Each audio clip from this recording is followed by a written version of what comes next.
And it's Uncle Matt's D&D studio, and I am noticing that it is only 6:03, and we were scheduled to start at 6, so that is 12 minutes early by Uncle Matt time. Exactly when you intended to, right? Exactly. That's just like when a wizard arrives at lunchtime. I have with me today on the show Jeff Talanian. Jeff, say hello to everybody. Hello. And what we're talking about, we're going to drift around, at least according to the plan, from, first of all, Stan Lee is one of the things that Jeff wanted to talk about in specific on the show. Also, Jeff's in the middle of the Hyperborea Kickstarter. And so I'm going to ask some questions about that. And I'm especially going to ask some questions about, there is actually some intersection between comics, Hyperborea, and also some stuff that I'm working on. And so we may get into that a little bit. Jeff and I were chatting about it before we started. That's great. And I will try and do it without having either one of us descend into the depths of layout and typography, because that what we just spent an hour talking about before we went live. It was 25 minutes, and out of the two of us, you were the one who geeked out, and I was the one who stayed sane. So says you, who brought up the topic in the first place. Yeah. Okay. So anyway, that aside, all of that aside, hello everybody. I see that we've got 11 people watching right at the moment. Of course, a whole lot of other people will watch after this is recorded and goes up to YouTube. Jeff, let me just toss the topic of Stan Lee over to you and let you sort of get started on the things that you wanted to say about Stan. Yeah, I just wanted to mention Stan because I feel like our two hobbies of comic books and tabletop role-playing games, they intersect at a lot of points, and there's a lot of mutual interest there. Back in the 90s, I used to actually own a comic book / gaming store. And yeah, of course, there were some people who only collected comic books, and there were some people who only came in for games. But there was also a lot of intersection between the two. And for me personally, growing up and being a gamer all my life and being a comic book collector all my life, Stan Lee was a huge, huge influence on me. So I thought it would be appropriate to just mention him. And I also, one of the things that when I think about Stan Lee, I think about Gary Gygax as well, because I see them sort of on that same sort of, Mount Rushmore of nerds, of the geekery hobbies that we love. Just in status, or do you see a similarity between what the two of them did? Geez, I guess you could say both. I mean, of course, I don't think, Gary came close to having the sort of fame and fortune that Stan did, because of some of the unfortunate things that happened throughout Gary's career that have been, chronicled ad nauseum. But me personally, as a fan of both of them, I see them, as the same. What's the link between them? I mean, is it just pure giving you worlds for imagination, or is there a different style to it? Oh, there's definitely different styles to them.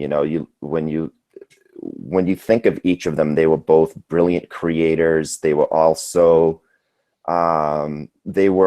had some brilliant collaborators, but for each of them, they were the respective faces of those creativities. So many people think of Stan Lee, and there's a lot of people that say, well, what about Jack Kirby?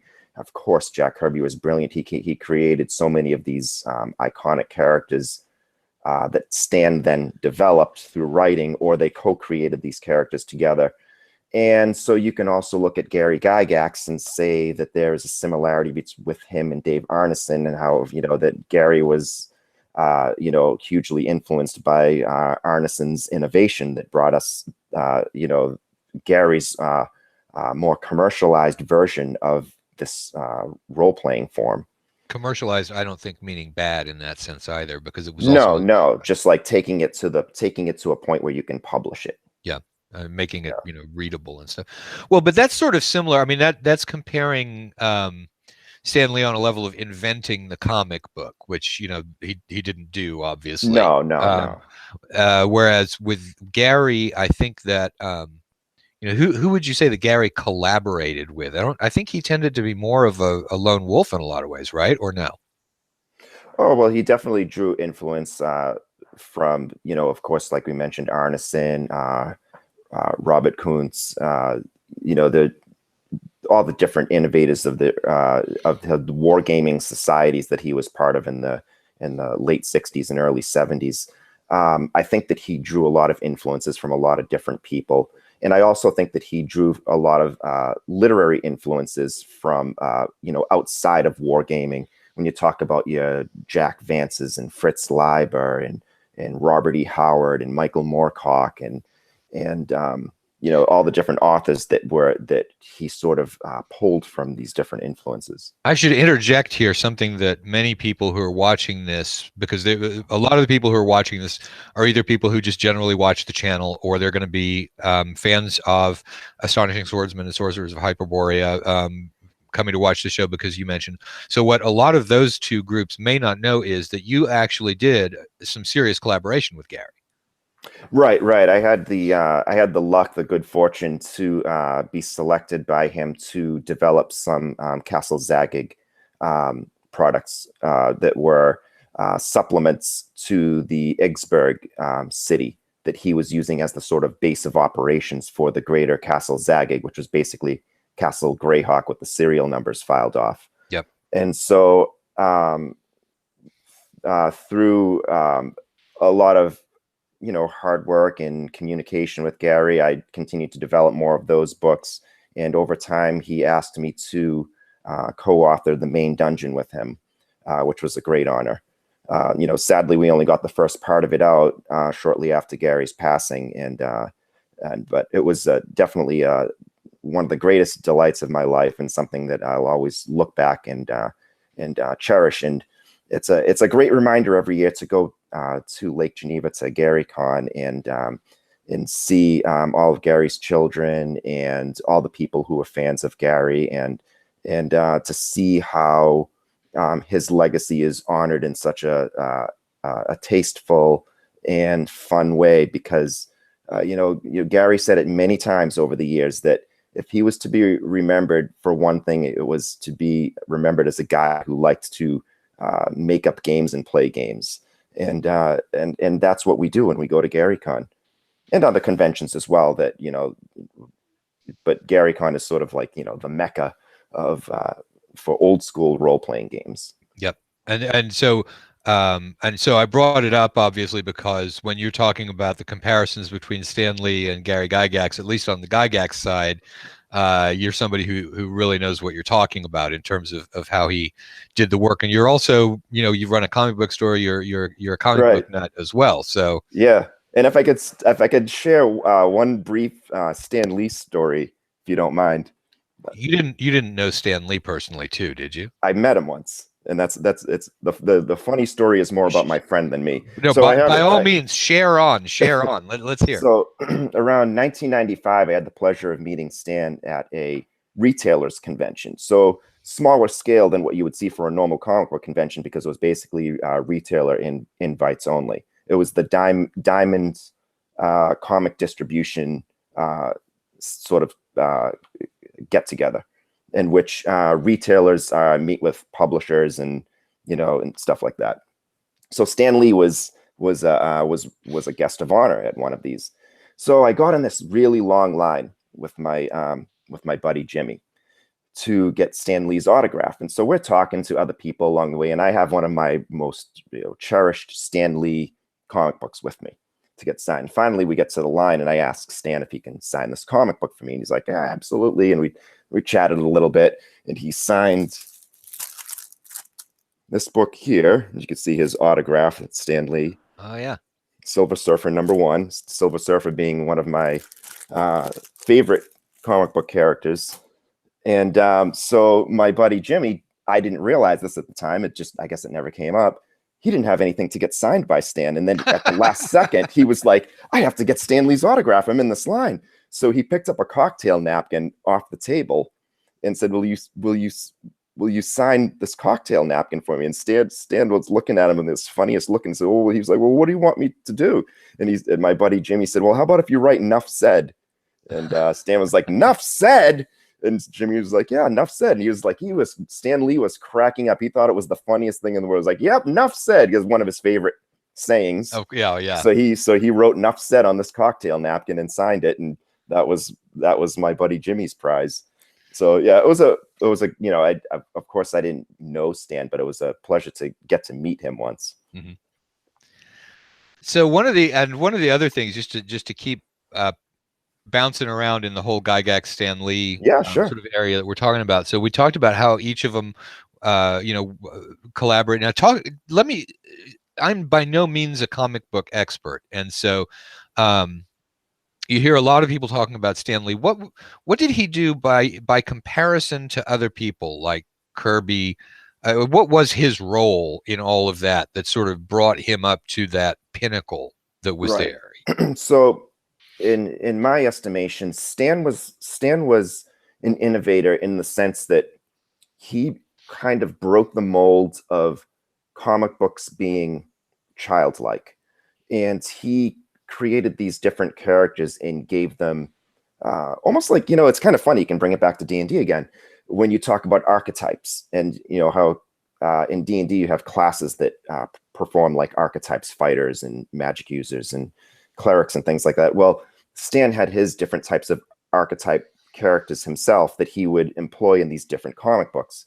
So when you look at say the Fantastic Four, which was one of his creations, you know, he created all these four completely different character types and gave them each individual powers that were completely different from one another. You know, you can look at Spider-Man. Spider-Man is a character that has flaws. He's a kid and he has a kid's emotions, and he makes the mistakes that a teenager would make. And so I think for that generation, which was, you know, before mine in the early 60s, I think teenagers at that time could identify with these characters and feel like this isn't just like, you know, Superman is this ultimate powerful and does the right thing all the time and never makes mistakes. You have a character like Spider-Man, and he has those flaws about him. Mm-hmm. And so Stan created characters like the Fantastic Four. He created the X-Men, the Avengers, of course, Spider-Man, and the list goes on and on. And so Jack Kirby was his main artist back then. Steve Ditko did a lot of Spider-Man. But so when you talk about the collaboration, you can talk about those different artists that work with him.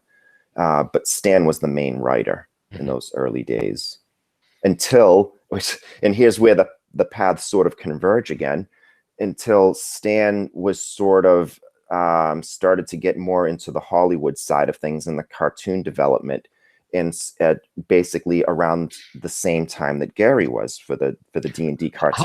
Hollywood was bad for people right then. right. So yeah, so you know, I was curious about this, so I asked Gary one time. We were having a conversation, and this actually came up, and Luke was talking about it. Because Luke has a big poster that Stan Lee signed for him. So Gary and Stan met a number of times and had conversations. So, you know, I've often wondered, you know, if you could be a fly on the wall for their conversations, what they would have been talking about back then in the mid '80s when they were both in those studios. I think it was CBS.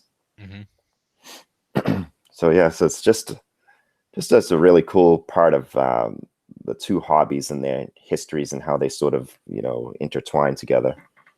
And we are starting the chat room has also only just now begun to stir in its lair. So hey, Glenn, we're starting to get people at least saying hello to each other. So we may at some point start getting some questions in. Yeah, sure, absolutely. And I think probably most of those questions will be about the Kickstarter, just because that's the current going thing. Yeah.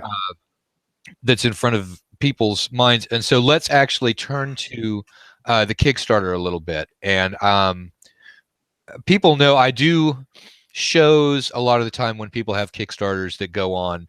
I tend not to say bad things about people's Kickstarters, but I also don't really turn them into commercials. They're more of a discussion about, hey, why did you do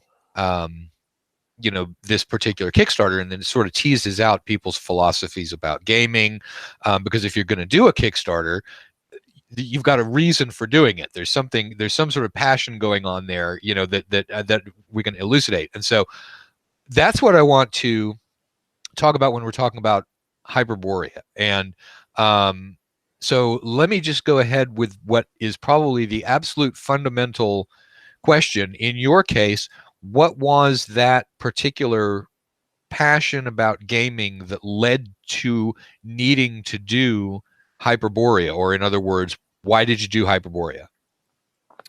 Well, it always comes down to this for me personally. When I was initially creating the game, which is in the aftermath of Gary's passing and the Castle Zagig thing coming unraveled. And let me jump in there. When you say the game, what he's talking about is the game Astonishing Swordsmen and Sorcerers of Hyperborea. Yes. Which is the underlying game, a phenomenal game, by the way, and that's what underlies the Hyperborea Kickstarter. So okay, so right, which is what I'm getting to. So the whole point of the game was to create a sort of game that emulates the pulp fiction that I always enjoyed reading, the fiction of authors such as Robert E. Howard, H.P. Lovecraft, Clark Ashton Smith, and using the sort of Gary Gygax and Dave Arneson mechanisms to achieve that goal, as far as play style goes and rulings. So the game itself, when I was initially developing it, I wasn't thinking about going after any type of market or tapping something that had thus far hadn't been exploited. Basically, what I was looking to do was to create a game that I wanted to play with my beer drinking buddies. It was really honest in that approach, and I continue to do that today. Everything that I develop and run, I go through my home group. And of course, I play tested at conventions and stuff like that too. But everything that's related to the game is a sort of natural process in which it's a love of the pulps and a love of that. In what way is it different? Because obviously you get trolls anywhere in any sort of game discussion, and the trolls will be like, I could do that with AD&D. I could do that with Savage Worlds. I could do that with GURPS. What do you need something different from what I play for? So what were the things that were the design decisions that were involved there? Well, some of the design decisions, it comes down to this, that when I really started to dig into the setting, I realized that I couldn't just make a variation of, say, a swords and wizardry type game or an Osric type game. Actually, you hadn't even come out with Swords and Wizardry yet when I was doing this. I think the only true retro clone at the time was Osric, and I forget the other one, what it was called. But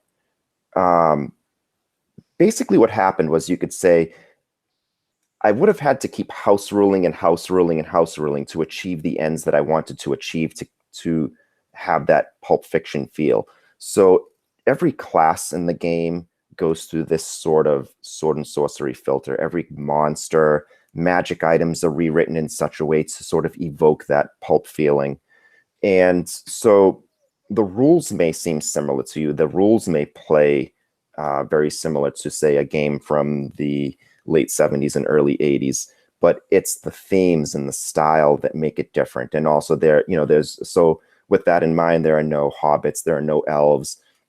There are various races and ethnicities of humanity that populate this world of Hyperborea, which is, very much inspired by Clark Ashton Smith's Hyperborea.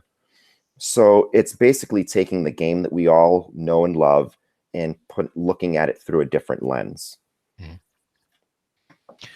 We do have a couple of questions from Jeremy Smith, and Jeremy, I'm gonna cycle back to that because you're asking what the next Kickstarter is going to be, and also a little bit more about Iggsburg, and we're going to cycle back to that. But first, I want to make Jeff stick on something here, because you've just talked about the pulp fiction aspect of it. Yes. So now let's delve into the discussion that we had before we started the discussion, because what about because there's a you can look at what you're doing, and there is a comic book link as well. So we talked about the Gary Gygax side. Now let's go back to the Stan Lee side. Sure. What are you drawing from comic books? Well, you know, as just to take us back, take a look at this Silver Surfer comic book again, and you could see the sort of design and kind of branding. Lift it up a little. There we go. Okay. And so when you take one of our recent modules, you can see that there's a sort of similar sort of evoking of those pulp themes. Here's another recent adventure right here, The Anthropophagi of Zambala, which is inspired by a Robert E. Howard story about cannibals. Mm-hmm. And so taking great influence in what I've done with Hyperborea, from Savage sort of Conan, and the different weird tales, pulp stories, and things like that. And so there is the comic book influence there, but there was also the pulp writers. It's really a mashup of a lot of different influences. And one of the interesting things is as Jeff and I were talking about before, most of the people watching know that I'm working on the Jordiba campaign, which is simply the written stuff that comes from the online game that I run. And on that one, I'm following a very similar sort of approach to it, that although more along the comic book lines, because as I was saying, you and I both for many years were talking about how, the high fantasy that, Lord of the Rings and all of that tends to leave out the other sources like, right. Fritz Leiber, and then also, the Conan comic books. And people were saying, why can't it feel like, I prefer it to feel like it's in the comic books. And I was like, well, shit.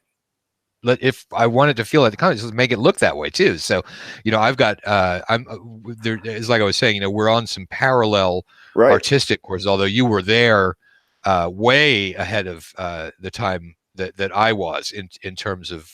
Well, I don't think so, because I think we've been talking about this stuff for a long time. I think we're basically cut from the same cloth when it comes to our influences with this stuff. Oh yeah, I mean Clark Ashton Smith all the way. I'd wear a T-shirt, Right. I mean, don't get me wrong. I do love Lord of the Rings, and I cut my teeth on it. And I loved it all my life, going back to the paperbacks that I had in the 70s, when I could hardly understand what I was even reading, but yet loving these books and reading them over and over and over.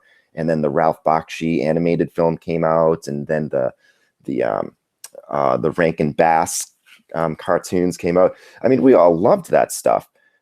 But for me personally, I felt I always enjoyed the Conan stuff more. When I started to get into Robert E. Howard, that was really my favorite stuff. And one thing that some of the younger people watching may not internalize so much about guys who are mine and Jeff's age, but back at that time, there were virtually no fantasy franchises, if you think about it, using the modern language. They're the only imagery that we had was Lord of the Rings. Pretty much everyone had seen. Comics, most of us had probably seen, and then the pulp fiction we all learned about from Gary Gygax. So we didn't have that right when we first started. He had a list of right, the appendix N you can talk about, right. And so we had nothing. There was nothing that we'd use to visualize that stuff. And whereas nowadays, there are there's anime, there's all the slash fiction, steampunk. There are many clusters of imagery. There were not so many when we got started. Right, we had to seek it out. Yeah, it wasn't omnipresent the way it is today. Yeah. And so Lord of the Rings, and that's the reason why a lot of the times with the older guys, you get this thing of, well, is it Lord of the Rings or is it Sword and Sorcery? And anybody who's 10 years younger than us is that, why those two, and Right. we've got bigger groupings, I think, of the Yeah. categories, the way we Oh, think of them. definitely. Yeah. So, but I mean, in terms of whether you're ahead of me or not, we're now going to go back to Jeremy Smith's Okay. quote. And Jeremy Smith's quote, the last sentence, last couple of sentences of it are, "You are usually a few steps ahead, planning for what comes next." And so I'm just going to, I'll leave that line there. What he's asking about is, what do you think your next Kickstarter is going to be? Oh, next after this one that I'm doing now. Well, we haven't even talked about the current one in this program. But we'll get to it. But first, okay. we have our chat room. Chat room yes. wants to know. Chat room doesn't care about the current Kickstarter. They want to know the next one. The next one is 2 more adventures. One that I'm still writing and one that a finished manuscript that I have in. So it's going to be very similar to the last Kickstarter that I just ran, in which we did the 2 adventures that I just showed you guys. So it's going to be but these 2 adventures are going to be higher level. One of them is one that a lot of folks have enjoyed playing at various conventions with the man known as Chainsaw, and it's called The Lost Treasure of Atlantis. And then another one that I wrote, which is called The Sea Wolf's Daughter, which is a Viking-themed adventure. And so they're both higher level adventures, and so that's what's next after this one. Okay, and it's being worked on. Art is already being worked on for each of those, and writing for my part continues. Chainsaw has finished his manuscript, and it's heading into that early development phase of preparing for what's next. And another thing that everyone should know is that Chainsaw can drink anybody under the table. I've never seen anybody. He walks around GaryCon with a skull in his hand. So if you see a guy walking around with a skull mug drinking whiskey or beer, that's Chainsaw. And he does not look at all like what you would think somebody named Chainsaw would look No, like. He's very happy. He's always smiling. Yeah. A devious smile, though. It's a devious smile. It's a devious. Yeah. What you have to watch out for is that that Bill's going to be nearby, and Bill's a professional axe thrower. So yes, he could literally split your skull with an axe. He's a professional axe thrower. Not Chainsaw. This is just this is Bill, Chainsaw's friend. Anyway, so that we've satisfied a little bit of the chat room's hunger for information by talking about your next Kickstarter. Let's go back and tell us about this one. Okay. So this Kickstarter started off with 2 basic products, but it expanded into 4. It's basically a 4-product Kickstarter in which we have different pledge levels that have different combinations of those 4 products. The first one was what we're calling the Player's Manual. And the Player's Manual basically takes what is our hardback edition of Astonishing Swordsmen and Sorcerers of Hyperborea, which is quite a weighty book. It's 616 pages. So this book is rather large, but it's a complete book. And Matt has it. It doesn't get any smaller on this side of the internet. Right. So the idea behind the Player's Manual is that it's essentially the first half of that book in paperback form. You've never done that before? Well, when we used to have the box set of this game, we did sell, it was the box set had 2 manuals inside it, a player's manual and a referee's manual. And we did sell extra player's manuals on the side for people who wanted them for their gaming groups, but didn't necessarily need the whole box set. This sort of is under that same concept that not every gamer needs that whole hardback. Right. They don't need the monsters. The person running the game may not even want correct the players digging into some of the stuff, because you've got a lot of implied setting material in there. There is actually unlike a lot of other books, especially like something that's coming from Wizards of the Coast, for example, it's not going to do any damage if the player opens up a Dungeon Master's Guide and flips through the whole thing. Whereas with Hyperborea, it would. There are some real secrets there. Right. Yeah, so I could definitely see that. So basically, the Player's Manual, well, when you look at the hardback is divided into 6 basic volumes inside. The first volume is the character creation volume. The second is all the spells. The third is rules for adventure and combat. That's everything that a player needs to know for the game. When we get into the fourth, fifth, and sixth parts, the fourth one is all the monsters. The fifth one is all the magic items and treasures. And the sixth one is the gazetteer of the realm. So none of that is essential information for the players. So, and it's also more of a utility, I think, to have a smaller manual for players to just toss in a book bag, that not everyone necessarily needs that large hardback. So that's the first product of this Kickstarter. Well, there's also, let me throw in, there's a value issue in there as well, because you're able to price those better. And probably, if you're not a publisher, you would not have noticed this at all. But one of the things that's been going on is that the price of paper has been going up. Yeah. And so what's happening is now, at one point in time, it used to be that the binding was basically the most important. It was going to be the largest component of cost. So you would cram as much as you could into one binding, because paper was cheap and binding was expensive. Right. And that was the way to get people the most value. Mm-hmm. And you'd never think of splitting a book into multiple books unless you were maybe dealing with soft covers. But Sure. even but now, and I've noticed that you're passing on the savings to people. You are taking advantage of that, of cutting down the page count, so that you've got a differential between the large book and the smaller book, where as Right. long as when people are buying the smaller books, they're also getting a good value. Right. It's going to be a $40 player's manual as Right. opposed to this $70 hardback. And what's your page count on that? 300 pages even, it looks like. See, that is a very solid $40 price point. Right. I mean, that's a very, very good value. It's still very good binding that we're going for with. It's going for the highest possible binding. It's Smithsonian binding. It's going to have gatefold flaps on the covers, 4-inch flaps on each side, the front and the back covers. A beautiful Val Simix end-to-end picture from the back cover flap when you open it up all the way to the front of the book. One single panoramic image by Val Simix, who, going back to the comic book stuff, was he did art for Savage Sword of Conan. He did Conan the Barbarian. He did the comic book Demon. He did Lobo. He did Justice League of America. Has a brilliant career in comics. And so he's done a lot of work for me over the years. In fact, he did the cover for this book that I showed a little while ago, the Anthropophagi of Zambala, which is one of his works there, that cover. And so that's basically the first part of this Kickstarter. So what's the next? The next one is what's probably been the biggest requested item that I've had in the last few years: a referee screen. Everyone's wanted a referee screen. I've got, people have made their homemade versions of them and posted them here and there, picking out the tables that they liked.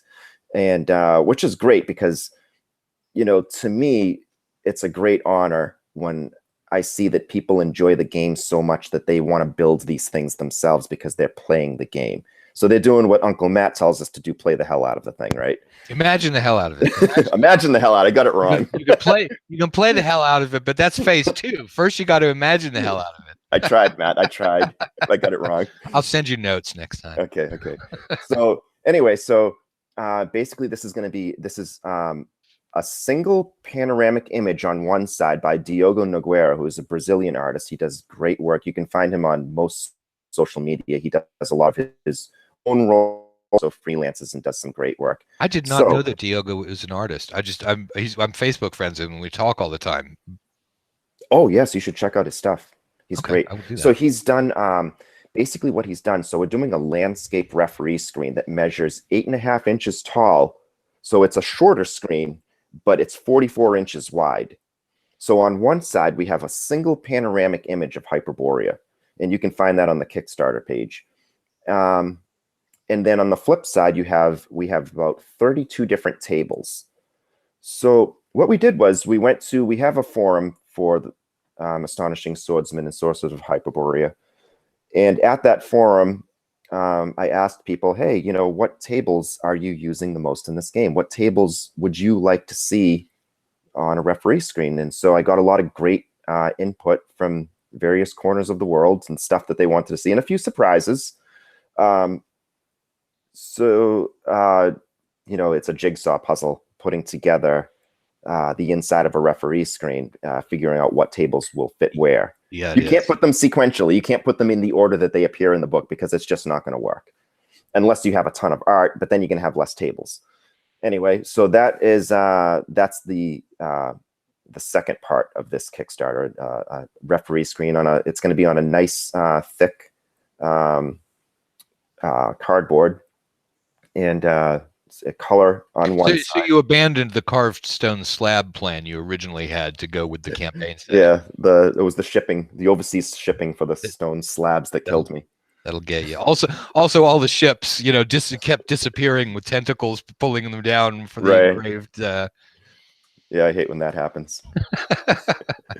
So the next thing is the next part of the Kickstarter, part 3, is a fun little character folder. So it's basically a pocket folder, a 9-inch by 12-inch pocket folder that has wraparound cover art by Del Tigler. And Del did some brilliant work on it, and Glenn Seal actually did the colors for that. I forgot to mention Daisy Bingham did the colors for Diogo's referee screen art piece. Mm-hmm. And so the player character folder, it's going to have the 2 pockets on the inside, and what we're going to have in there are 10 booklet style character sheets on goldenrod yellow paper. Blank character sheets for people to use, and then if people want to put more in there, they can print them off of our website. They can print their own, character sheets. But it gives them a nice start, and it gives a little bit of that nostalgic feel using the goldenrod. And It's in a booklet form, so it opens up, and so you can also put maps in there and notes and other things like that. So you have your own. So players can have their own Hyperborea folder where they put their crap in. I have a terrible idea for those of us who are totally retro. You know what we need? A trapper keeper. They were the most horrible. They folded up, and they were supposed to be like your thing that you'd bring to school. Right. They sort of went halfway between, vinyl, the concept, using vinyl, the concept of a briefcase. Right. It was just a terrible, horrible. Oh, I know. Thing. Who could ever access the thing?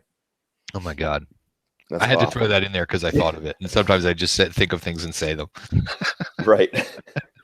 So the last part. I don't want to bore your audience with talking about my Kickstarter forever. But the fourth part of this Kickstarter is called Rats in the Walls and Other Perils.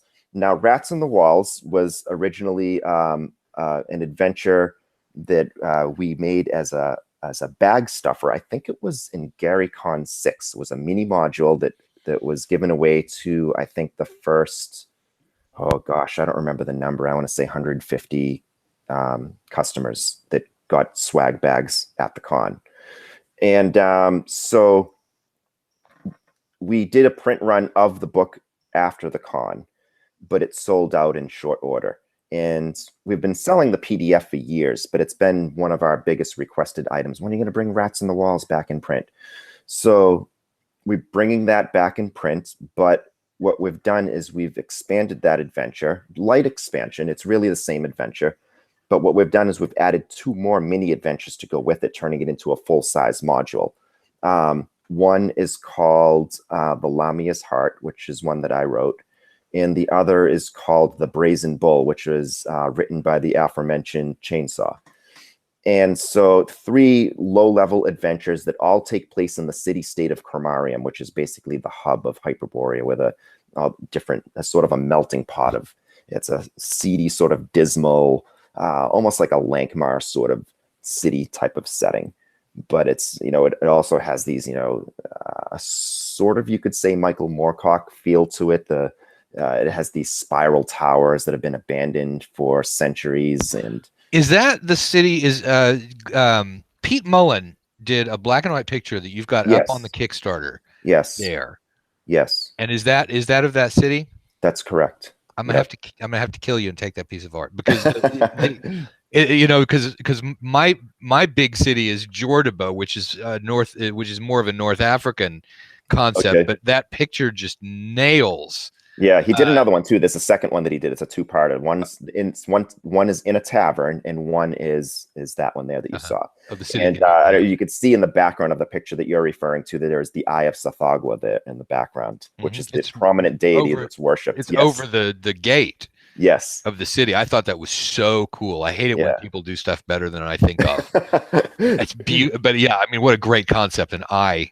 Yes, the Eye of Sathagwa. Looking at what's going on. I mean, that for that alone. You know, it's good stuff. Peter is brilliant. Yeah, he is. Stuff. He is. He's doing more stuff for me that's going to be in the future, and some future works, and some of those adventures that that Jeremy asked about a little while ago.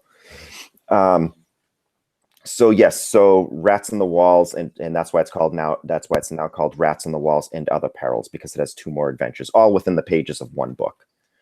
And that's basically it. So those four items are what this current Kickstarter is: the player's manual, the referee screen, player character folder, and the adventure Rats in the Walls and Other Perils. Stretch goals. It's done on carved stone tablets. Right. What do you have for stretch goals? The stretch goals are very modest. One of them is for a bookmark that's going to be in the Rats in the Walls adventure. Another one is we have taken some of the characters that are in the book, the character class pictures that were illustrated by Del Tigler, and they are the same 7 characters that he has included on the player character folder. So taking those 7 characters, and we're presenting them at 1st level, 4th level, and 7th level. Oh, cool. And it's going to be a PDF, and each character will be present. So you can those pre-gens for those 7 characters, each character will have like a full, here's the comic book connection again. I don't know if any of the audience remembers Marvel Universe. Marvel Universe was sort of an encyclopedia of all the characters, in which you'd have the character just kind of standing there, and then it would talk about their origin and their powers. Well, this is kind of like that same sort of thing, a full body portrait, and then sort of a bust portrait of just the profile of the face, and then a very short 2-paragraph origin of each character, very brief, that the player or referee can use or get rid of. Totally up to them. And we do have the comment talking about the stretch goals that you're branching out. I'm pretty sure that they're talking about the art, but I like to think that they're talking about the bookmark, because the bookmark, that's a step into the unknown. In what way do you mean? I don't understand. I'm just joking. Oh. Bookmarks are pretty pedestrian, actually. Yeah. We're talking about how it's cool that you're coming out, doing the. Oh yeah. So we're also doing a bookmark for the player's manual, and then I think the next stretch goal that we're creeping up on now is to simply add a few more art pieces to Rats in the Walls and Other Perils. So to some, our stretch goals may seem kind of boring. To me, they are modest and they're kind of cool because they enhance what the customers are getting, but they don't put us, behind the 8 ball as far as having to deal with some great production of something that adds to the project, which can contribute to delays. I think people have seen enough Kickstarters completely fail due to stretch goals that people no longer expect to be completely deluged with stretch goals. In fact, if that's being offered, I think people begin to get a little bit suspicious about whether the person running the Kickstarter has really thought through what all goes in, because everyone, unless it's something like the Bones Kickstarter or the Stefan Picorni's company is drawing a blank. What's Stefan's company? Dwarven Forge. Thank you. The Dwarven Forge one. Things like that, where it's physical production, putting in more pieces, that's like a different thing. But publishers, throwing in things like our Frog God Games Rappanathic Kickstarter, not the one that we just did many, many years ago, was delayed for a couple of months just due to dice not coming in on time. And then, there are several other much more prominent blow-ups having to do with that, but I won't start naming names because it'll make people annoyed, because they don't need to be reminded once again of the thing that they, God damn it. Right. But yeah, that's what happens. So we try to keep stretch goals modest. We try to plan them out. We budget everything accordingly. If we do this stretch goal, how much is it going to cost us? How much time is it going to cost us? Who do we need to who's doing art for it if it has art, and things like that, and sort of lay all those things out well in advance so that they're almost like they're sort of underway before we even launch the Kickstarter itself. Oh yeah. And if we achieve those stretch goals and unlock them, then great. Then we're ready to handle them right away. And if we don't, then no damage done. Right. We have one question coming from the chat room. Is the black and white? This is Morgan Hazel asks: is the black and white cover for the player's book still a thing? That's a possibility. It's going to. So what Morgan's referring to, I should trace back a little bit. What Morgan's referring to is a conversation that came up. I've been showing off some of the Valsimix panoramic art piece that I was referring to earlier. That's the cover for the player's manual. And it's an enormous, beautiful piece so I've been sharing the black and white version of that because Daisy Bingham, who is my primary colorist, is working on that piece right now. In relation to Jonathan Bingham? Yeah, it's his wife. She's also an artist. And Jonathan's doing art for this project as well, too. He has some pieces and rats in the walls and things like that. Jonathan and I have been working together forever now. Yeah. So he is a good guy. One of the people who escaped from the U.S. to New Zealand. Yes. So ahead of the rush. The idea behind the black and white cover is that we take the player's manual cover and just do a black and white version of it as a limited run add-on that we could do through BackerKit after the fact. But on the publishing side of things, it means the printing press has to do something different. So it's not just simply adding more books. It's also a greater cost. So most likely, if we do that something like that may come with a price tag of $50 per unit, as opposed to the $40 per unit that we'll be doing for the player's manual. But it's still undecided at this point. We have to see how this Kickstarter finishes off in the next 4 days. We have 4 days left. Let me run back now to a question that I told Jeremy Smith that I would bring you back to. Okay. And it's one that it's a touchy question. A lot of people won't like the answers to it. And we'll probably leave the question fairly quickly, and then we'll go back to the Kickstarter, which is why I'm going to interrupt so that we can get back onto happier topics. Because the question, which you may have already guessed, is talking about Igsberg and the Zagig box. Were any of the lower levels written or near completion? What an amazing time that would have been is the question. So I could tell a brief story. When I was working with Gary and the initial box set was intended to basically cover the wilderness surrounding Castle Zagig and the castle ruins and some of the caves that were around those ruins. When we were originally working on that, it was a little debate that it was one of the rare times that I won a debate with Gary, because that was basically the plan that he had for that first set. And I said to Gary, I said, look, I've been waiting for Castle Greyhawk since I was like 10 years old, reading about it in Dragon magazine. Most of your fans have been waiting for it forever. If you come out with this first box set and you don't even have a level of this dungeon in there, people are going to come with, pitchforks for you. We really need to. And Gary's like, no, this is not what was in the plan. I said, I think you really, really need to do it. And he relented. He's like, all right, do whatever you want, Jeff.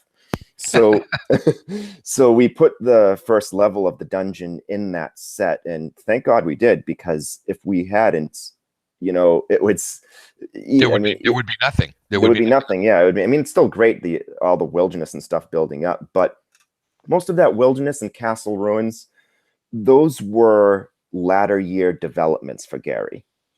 They weren't so much part of the original dungeon. Now, guys like Jim Ward can tell you differently.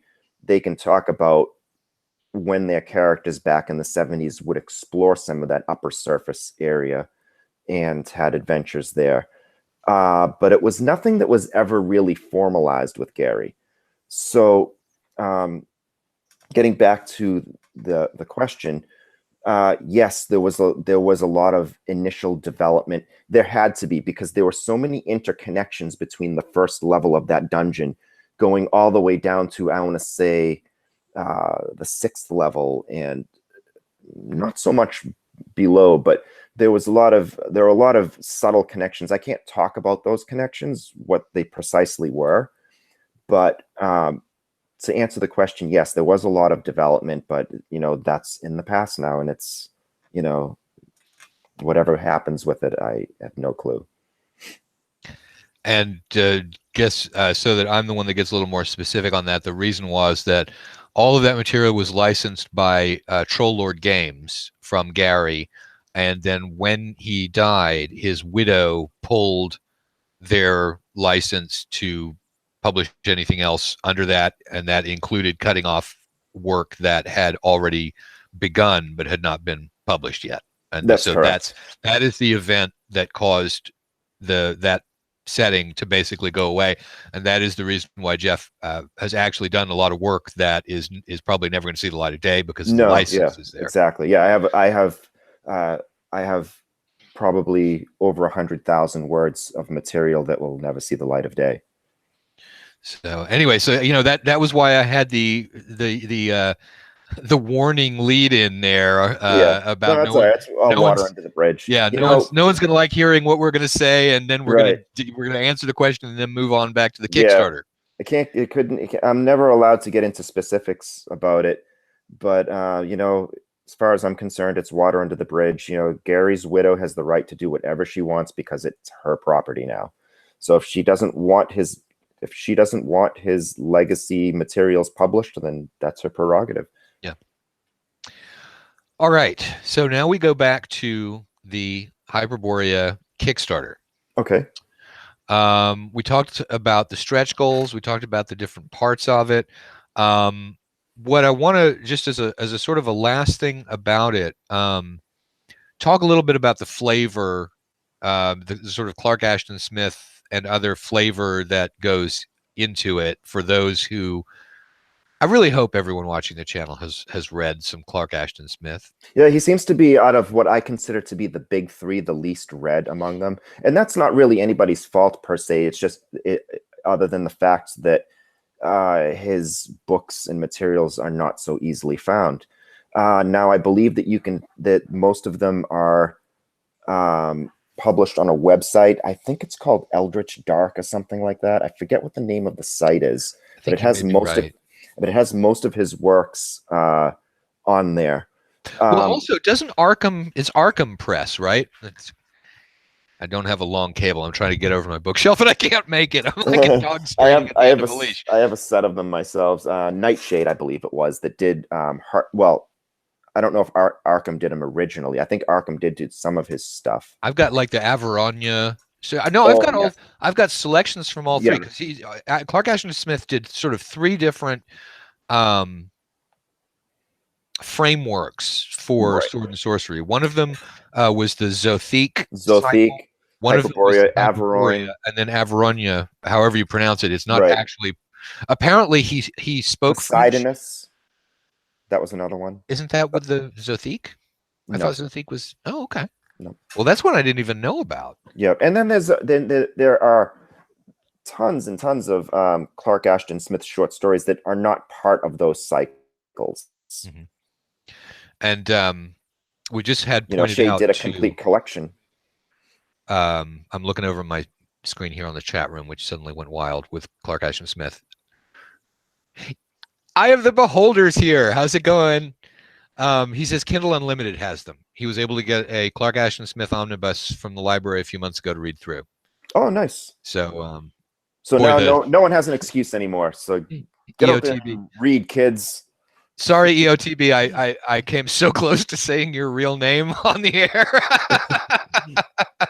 And I forget whether you're still allowing or not allowing that little mix of things there. So And then on the Goodman Games blog, apparently there was an essay on Clark Ashton Smith. Clark Ashton Smith is it's way more intellectual than I mean, Robert E. Howard is good. Robert E. Howard is not nearly as stupid as a lot of people sort of assume that he is, since he wrote Conan. But Clark Ashton Smith really, I think he is my favorite out of the big three in that group. Absolutely tremendous writer. And his I think poetry. that if you want to talk about writing style, the closest that I think that you can come to with him is actually Jack Vance, with his use of vocabulary. But not so much the content, because Jack Vance has more of this sort of humor bent too. I was about to say, I don't see, I mean, satire, but Clark Ashton Smith actually injects a little bit of satire into his own stuff. But it's dark shit. When Clark Ashton Smith's sense of humor kicks in, it's ugly stuff, right. usually. Right. Like you take stupid things that I've learned over the years, like in Zothique, the god of the dead is called Mordigian. And so to I guess Clark Ashton Smith told one of his friends in a letter, it may have been H.P. Lovecraft, that's basically saying mortician sort of with a lisp or just drawling it out, Mordigian. And so he has these little funny ways about some of this clever little tricks that he employs also. But Robert E. Howard, his style is more hit you in the face. It's more action oriented. It's it's not as verbose as Lovecraft and Smith.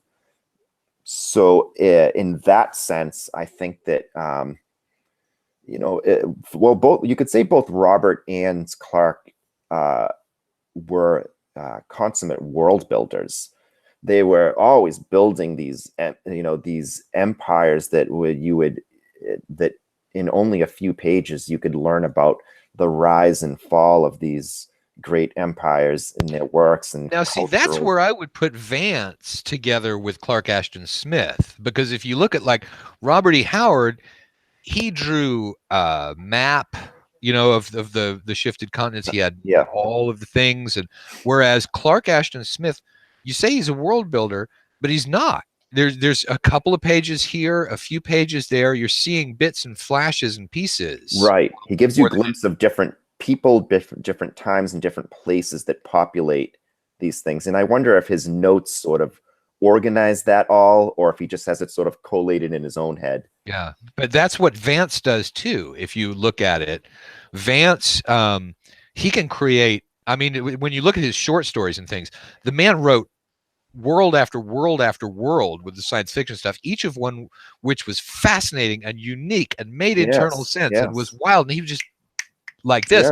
And that, I think, is what Clark Ashton Smith did as well. And I sometimes feel like Howard, it's not like every writer has to have every skill, but I think those two guys are incredible at making up names, and they're incredible at making up little cultures that make sense all day long. Whereas, Howard tended to stick more with his, it was almost as if Howard had certain epic cycles that he locked himself into. Like there is the story of Solomon Kane, and there is the story of Conan and of Kull, and each one, it was like he followed a story rather than a world.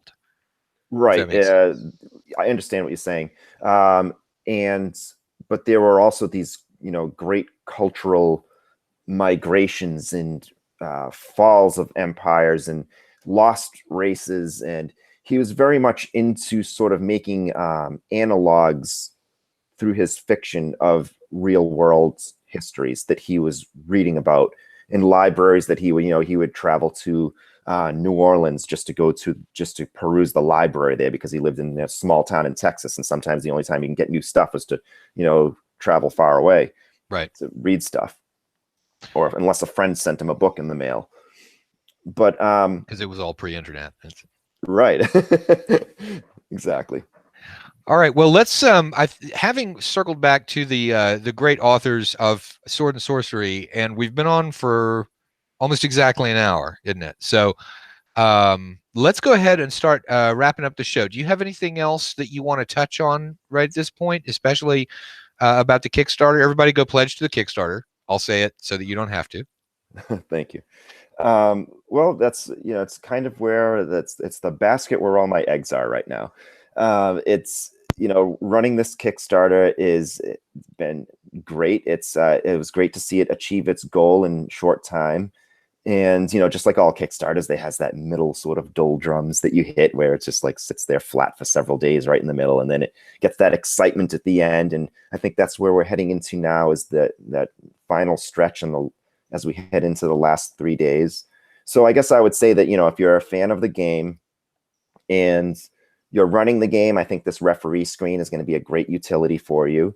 If you're a player of the game, or even if you're a referee, if you want to just, if you wanted to pick up some players' manuals that you toss around the table for fellow gamers to take a look at, most of the stuff in this Kickstarter is geared towards making your game better. The player character folder, so that you have those character sheets in there and a place to stuff your things that's uniquely Hyperborean. Of course, anyone can put that stuff in any sort of generic folder, but it's, it adds a little more flavor to the experience, I think. So this Kickstarter is basically intended to enhance your game and just make that 4-hour or 5-hour experience that you do either once a week or once a month or whatever the case may be, online through some type of software, whatever the case may be. It's intended to make it all more fun, because that's why we do this stuff. And so that there's the Kickstarter, and we've got the question about the future Kickstarters. So Morgan Hazel, he did actually talk about earlier in the video about future Kickstarters. Next one is going to be a couple of modules. So right now we're on the Hyperborea Kickstarter right out there, and I will put, Jeff, a link to it down in the description under the video once we get done, so that people can click on that. Thank you. All right, so say goodbye to everybody, Jeff. Goodbye, everybody. Thanks for tuning in. And I will say to everybody, no matter what kind of Dungeons and Dragons, or it's play the hell out of it. That's right. We went over this. Imagine the hell out of it. Yes, sir. We'll see you all later.